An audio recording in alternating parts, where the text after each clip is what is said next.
It's Wednesday, February 28th, 2024, and this is KBIA's Views of the News. Our weekly roundtable on media behaviors comes to you from the studio in the Reynolds Journalism Institute. I'm Amy Simons, and here with me are my colleagues Kathy Kiley and Ernest Perry. On our program this week, coverage of the Chiefs celebration parade from 2 weeks ago and why journalists are not naming the juveniles charged in the incident. A new survey shows Missouri is the 17th best state to be a journalist. We'll take a look at how researchers arrived at that.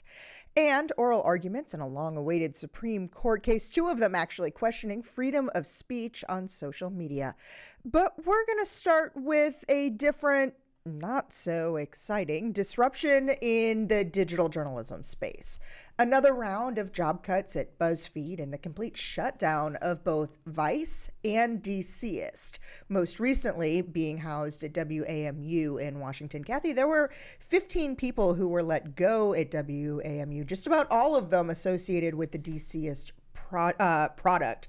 Remind us, how did that hyperlocal digital outlet end up in public radio space to begin with? Well, it's part of a trend, actually, that I would say was started right here in Missouri when the public radio station, our sister station in St. Louis, took on the St. Louis Beacon, right? And so you've been seeing since that a number of these hyperlocal publications, and in the case of Chicago, not so hyperlocal, combining with public radio. Meaning WBEZ and the Chicago Sun-Times. Exactly. Okay, go ahead, just to clarify that. Yes, exactly. And so what was striking about the situation in D.C., which, full disclosure, I know some of those people, and so it's very sad for me, but it seemed counter to the trend because there's a really interesting piece about the WBZ Chicago Sun-Times merger, a podcast on Editor and Publisher,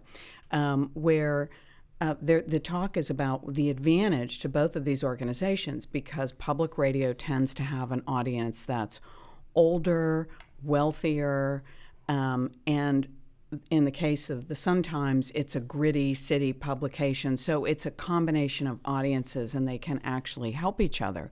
And the same thing with DCist and some of these other online startups.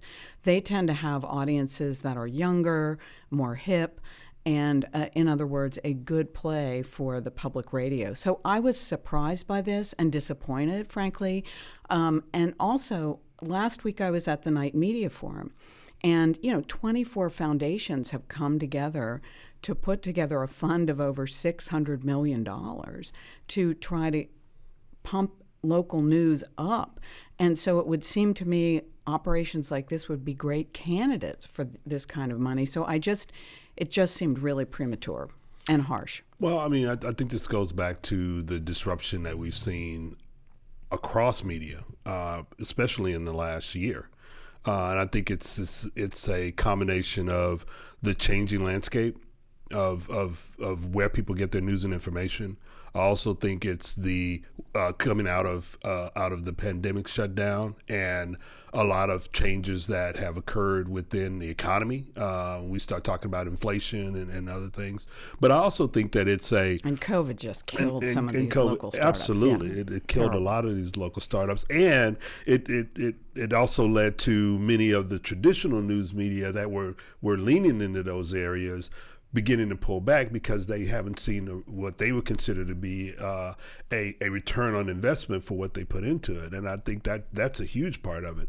But the other thing I think is people are making choices about where they're going to get their news and information, where they're going to get their entertainment. We've talked about that. I mean, with all the streaming services and everything. And to me, I think what's happening is that people are saying, look, this is what I'm going to pay for and this is what I'm not going to pay for. And they've made those choices. And to a certain extent, especially when you start looking at the whole landscape of both NPR as well as the Corporation for Public Broadcasting, that philanthropic type of revenue coming in has somewhat dwindled for them. They're hoping to get it back, but I don't know what that's going to look like. Yeah, I think the painful thing here, and I think the Vice shutdown is really part of what you're talking about. That there were a lot of people who made big bets and spent a lot of money, frankly. And that's what happened with Vice, not hyperlocal. Well, it also happened with BuzzFeed as well. Right. And so Vice, go ahead, as you were going to say, they shut down. So I think that's part of, yes, and too. I think that's part of the larger landscape you're talking about. Very saturated with all these startups. Not everybody's going to make it. The disappointing thing to me about DCist and seeing a big merger like that kind of fall apart is that I think it takes time. I think what I was hearing at the Night Media Forum last week, people are now understanding that philanthropy has to be a revenue stream. Right. It isn't just one and done. There has to be a revenue stream involved and subscriptions, and the donor model that we have here at KBIA is a very important part of that. But that takes time to build up. And it was just disappointing to me that they didn't, and with all this money out there waiting, that they didn't or couldn't, for whatever reason, say, let's hold on for another year, let's apply for some grants, let's try to think of a way to make this work. One of the things as you talk about Vice ceasing its digital operations, that was another one of those very highly innovative sites that pushed a lot of boundaries. And what's happened there is actually being called by many a failure of the leadership in that environment, especially when it came to spending, that perhaps the spending was not directed in some of the best places, that wasn't as much about a struggle to survive as it was about some questionable decisions that led to a drain on resources. Yeah, I mean, I think this is one of those where Vice tried to have, at least from what you could see across the time that it was there, we wanted to have a big story every quarter. And we're going to spend as much money as it takes to have that big story every quarter, because if you're doing that 4 times a year, one of those stories is going to hit and win a big award. Mm-hmm. And the problem with that is it's not sustainable over a longer period of time. I mean, it kind of goes back to what you're talking about. What's going to be the long-term revenue there? And how are you going to manage those funds over the course of the long term? And how are you going to be innovative in what it is that you're doing? I mean, one of the things Vice was doing some really good stories, but the stories started to look the same. And they were investigated the same. And sometimes you need variety in order to be able to keep people coming back and looking for something, because they're going to find those kinds of stories someplace else. I think that's exactly what local news does. If you're looking at a local news site, once in a while you are going to have a big story that's a big scandal and blow the lid off the town. But most of the time it's, how did the kids' high school football team do? What's the city council doing? And that's where I think Washington, for all the media that exists there, is a news desert when it comes to local news. I mean, I know because it was a major research project for me when I was trying to figure out how to vote in the municipal races. Nobody covers that stuff. So that's where the opportunity is. And I think there was a great quote that somebody said at the Night Media Forum: if you work for Main Street instead of Wall Street, you make decisions differently. Right. Right. Well, so when the Vice staffers were let go, they went to go and capture some of their clips, evidence of the stories that they had worked on, pieces that would fill out a portfolio as they looked for other employment. Only the site was wiped. Their work was gone. And I guess a part of me kind of gets it. Hosting a website long term is an expense, right? Keeping that content out there, especially if the business itself isn't viable anymore. But this brings us right back to that concept of the internet being a memory hole, whereas journalists were publishing work. This has all just been unpublished. That archive doesn't exist anymore. Yeah, I mean, this is a huge problem. And the same thing happened with the DCS site, by the way. And I will say one thing. Yes, it's an expense to maintain a website, but they're just like renting a room in the National Press Building. Your lease runs till the end of the month. So why they had to, once they announced they were doing this, why they didn't give the journalists a grace period to pull down some of that material, I do not understand. But it really does get to the importance of something that we talk about at the J School with our students, and that is journalists have to keep their own archives and figure out a way to do that, because these kind of things happen. There are people who are starting to think about archiving and how outside libraries, and the Internet Archive is a famous one, but no one's really doing a systematic job of that, as far as I know. Well, I think this is where business decisions sort of are made without thinking about what is the long-term historical value to some of this work. I mean, because there are digital archives out there. There are organizations out there that will take that information and preserve it. But you have these organizations like Vice and others who are making decisions based on the bottom line of and what that looks like right there in the moment, as opposed to saying, okay, fine, we're going to cease publication for using an old term.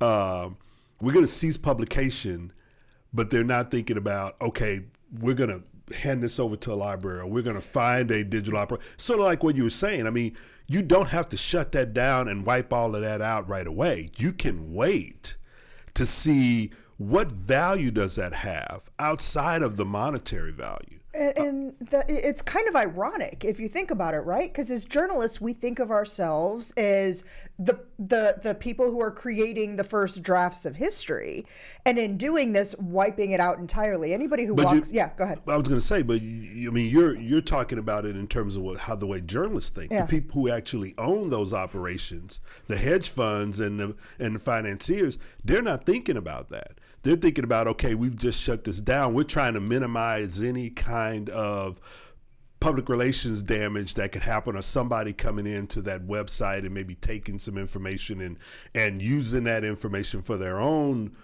financial purposes or whatever. And so we're going to just basically shut the whole thing down. That way we're going to sort of protect ourselves. And so whereas the journalists are going, whoa, wait a minute. I spent a lot of time on that. That's actually intellectual capital for me. Can I please have that? Mm-hmm. And that's where the problem comes in. And I'm going to throw one of the Ernest isms back at you, though. It's not about the journalist entirely. I think about the greater good. I think of some of that work that Vice did do, maybe how it peeled the curtain back a little bit on North Korea and some of its early reporting. That could all be gone now. Well, that's true. And from a historical standpoint, when that's gone, that's gone. When that's gone, that's gone. And I mean, you're right. It's the greater good, but oftentimes business doesn't wait or even consider the greater good. And that's the big problem. Too many hedge funds are owning these organizations, and not enough. I think it's the Wall Street, Main Street argument right there. Yeah. So yesterday, as I was putting together today's show, I got an email, totally coincidentally, from an organization called PR Prism, and it was promoting a new survey it conducted that showed Missouri is the 17th best state in the union to be a journalist. On the surface of it, I was a bit skeptical, thinking about some of the things we've talked about on this show, and looked at the methodology, and it started to make a little bit more sense, because they were looking at things like the pay that journalists get and comparing that to the cost of living, and the number of physical attacks on journalists while on the job. Now, mind you, in Missouri, in the time they were studying, there were no fatal attacks on journalists, so apparently that ranked us rather high. Would you have expected it to be 17? Well, based on the methodology they used, the methodology, it makes sense. Based on the methodology, yes, but when you stop and think about it, okay, the salaries as opposed to the cost, but then you also have to think about, which I didn't see in there, the number of media outlets within Missouri has a huge bearing on where you're going to fall on that scale, and there are not as many media outlets in Missouri as, say, a larger state like Texas or Florida or Virginia, for that matter. So I think that has an impact on how the states are ranked. Yeah, I think the key fact is what Ernest identified. There's thousands. I mean, there's some incredible percentage. I'm going to get it wrong, but it's more than 50% of journalists live in 5 cities in the United States, and they're largely on the coast except for Chicago.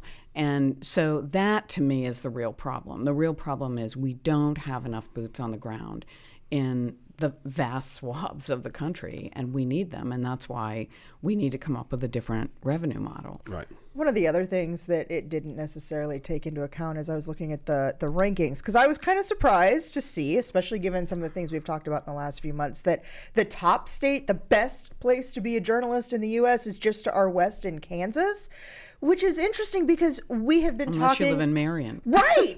We've spent a lot of time talking in the last 5 months. And in fact, there was even a story I came upon this week talking about how the chilling effect in Marion County, where there was the raid on the local newspaper, it is still in place there. Smack dab in the middle of that ranking is Iowa. The data from that state shows that there were 10 noted violations of press freedoms. And while I can't guarantee what has been going on with journalist Laura Beelan is one of them, we can't overlook the fact that until very, very recently, she had been denied access to that state's legislature for 5 years. Now, for 30 years, she's been a bylined journalist in Iowa. Why was the House so reluctant to give her a seat on press row? Well, this looks like a very political problem. We had the same problem here when the Missouri Independent first started, and the governor didn't want to recognize them because of their funding sources. And I think as it does create a real problem as you have this plethora of new startups. There are always rules about covering legislatures and who gets those credentials, and they're valuable, and there should be rules because you don't want lobbyists coming in and saying, oh, I have a newsletter, therefore I'm a journalist, so I get to sit at this front row seat. You want people who are actually doing stories for the general public, for the greater good, as you said, Amy. But the way that should be done, in my opinion, is the way it's done in the United States Congress, which is there is a committee, elected committee of journalists who review the credentials and make the decisions. Now, everybody has to pass a security test or, a security check. Clearance, yeah. That the police do. I mean, obviously, professional law enforcement officials. But it's the journalists who are looking at these publications and saying, yes, this is a legitimate publication. No, it's not. And that, I think, is, and Congress did that deliberately because they didn't want to be seen as making a decision on who could cover them. And I think it was a very smart decision. Now, they made it back in the 1800s. I don't know if they'd make the same decision today, but what's done is done. And I think it's a fantastic model for other people to follow. Well, I mean, it's a model. Let's just say that. Because there has... you got a better one? I don't have a problem with the model. I do have a problem with the makeup.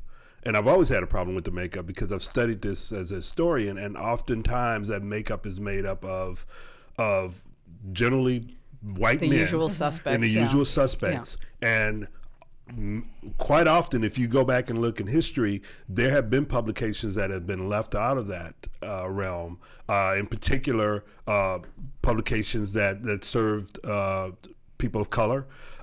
You've had women who have been left off of that and have not gotten access, and so there are issues with not so much the model, but how the model operates. Status quoism. And the status quo, exactly, the status quoism. Going back to that 1800s, perhaps the model hasn't been adapted.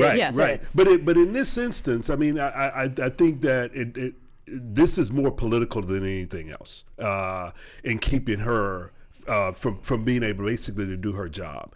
And you're seeing more and more of that depending on which party is in power at the time and how they feel about the press. And I think that even if it's someone from a legacy media outlet, if that legacy media outlet is not in the favor of that party, then they're going to be facing the same kind of pushback. And I think this is exactly what prompted Congress to create that model back in the 1800s. And I agree that there is a problem of status quoism. That is a problem. But still, having journalists make the decision is better, especially if, journalists tend to hold each other's feet to the fire. Right. But I think, given what you're talking about, back in the early days of this country, journalists were very much attached to political parties. Absolutely. And so that was a way of getting around that. So we're going back to those days now, it looks like. And so how do we cope with this? And especially with all these new startups, do we really want political hacks evaluating whether I don't want people deciding, I don't want the government deciding who gets to cover it. Right. Okay, Right. so speaking of that, Georgia-based Cox Enterprises announced that it bought a majority stake in OpenGov. It's a software company that helps local and state governments modernize the technology that it uses to improve transparency. So among the services that OpenGov provides, we've got typical operational stuff like budgeting, accounting, and asset management. But it also builds portals for the publishing of government data and the fulfillment of public records requests. So it's an interesting business for a newspaper company to get into, for sure. That idea of helping to fulfill records requests, perhaps that they would even be making. Yeah, it's kind of dicey. Talk about what else makes it dicey. I disagree. I think it's really this is smart, gonna be but good. go ahead. Okay, so No, let's start with what makes it dicey. Well, I mean, it's kind of dicey because to me, it's one of those things where if you're filling an open records request for a governmental entity, and what if the governmental entity says, no, we're not going to do that, but then you're also engaged with the journalism organization on the other side saying, well, but hey, we own you. Yes, exactly. So that's where. But hey, we own the software that makes it really easy for you to do that. So right. don't tell me it's too hard. And that's the part that I think is helpful to journalism, is the fact that they're basically saying, hey, we can make this easier for you to be able to do this and fulfill the law, not outside of the fact that you probably don't want this information out there because it's going to make you look bad or this, that, or the other. So in that regard, I think it is good. But then that's where I kind of go like, oh, wait a minute, there could be some problems here. Well, I just think it's way overdue. I mean, I think this is a revenue stream for journalism. Well, I agree with that. We take, because we're working with government data all the time, and our specialty is making it accessible to the public and making it understandable to the public. So I think being able to take some of these records and, for instance, I would love to have the Missouri School of Journalism take over the Missouri Ethics Commission, which has the worst website for looking things up, and put some journalism sauce on it, and say, this is what we really need to know. This is what the public really needs to know from campaign finance records or lobbying disclosures. It's a very clunky website. And I think if you have journalists involved who know what the public needs to know, it's great. So it's great for journalism, but it's also great because it's a natural revenue stream. It's work we do anyway, and if you can repurpose it, there are going to be lobbying firms who want that information. There are going to be businesses that want that information. You can create a revenue stream to support journalism. Bravo. No, I agree with everything you just said. And who owns? The public. The public owns those records, and I now, agree with you. I agree with you that the public owns the information, but more often than not, the politicians are the ones who are making the decisions as to who actually has access to it, and they would claim that we work for the public because they elected us. You all are not elected officials. I mean, I just see that argument coming out. Well, it'll be an interesting argument, but I think I'm not taking any sides on this, by the way. But I think it's a really smart business play. I agree with that. I think it may have some legal, there may be, but this is happening anyway. There are these companies that are going in to cities and saying, let us run your website. It's a very complicated thing. We'll do it. But then they own the data. And what if the city decides we want to move to a different vendor? That's true. So it is a problem that's out there already.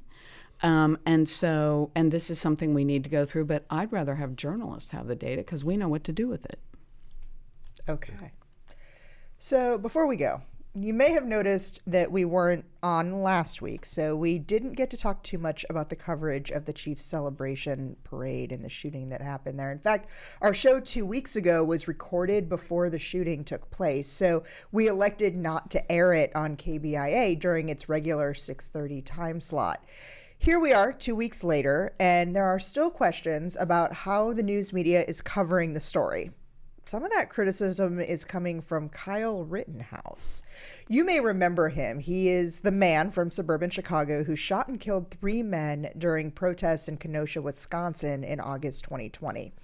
At that time, he was 17 years old, and his name and identity were released upon charges being filed because he was charged as an adult.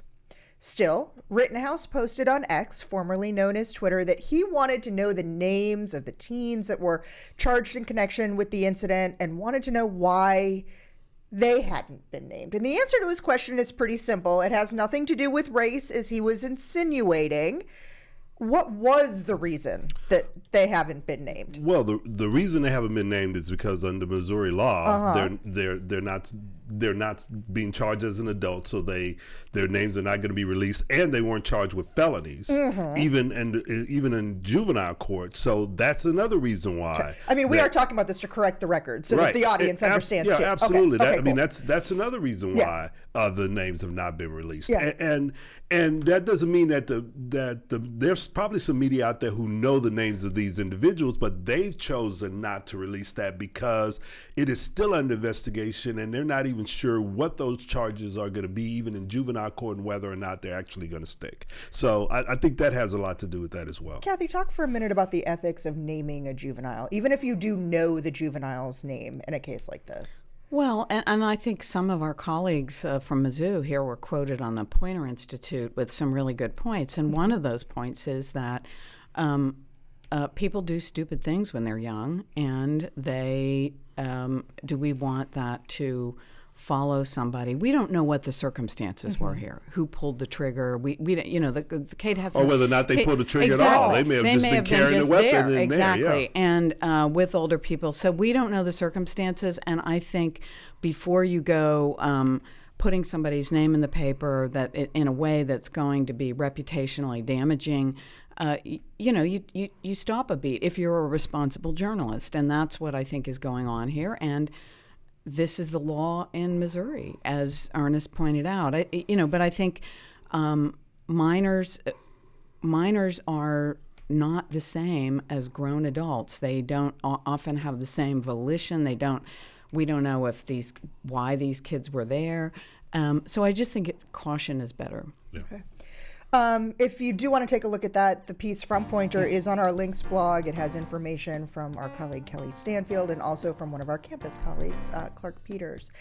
We are out of time for this week. I'd like to thank you for spending the last half hour with us. You can read more about the topics we talked about today and about those Supreme Court cases that we didn't get a chance to talk about. That's under both the programs and podcast tabs at kbia.org. We're also available wherever you get your podcast downloads, including iTunes, Spotify, and Stitcher. You can like us on Facebook or follow us on X, formerly known as Twitter. Our handle there is @ViewsOnKBIA. These are all great ways to watch and listen to the program again, leave comments, questions, see what we'll be talking about next week, and more. Thanks to RJI's Travis McMillan for directing today's show, to Kia Thomas for handling the audio, Tim Pilcher composed our theme music, and Nate Brown is our social media manager.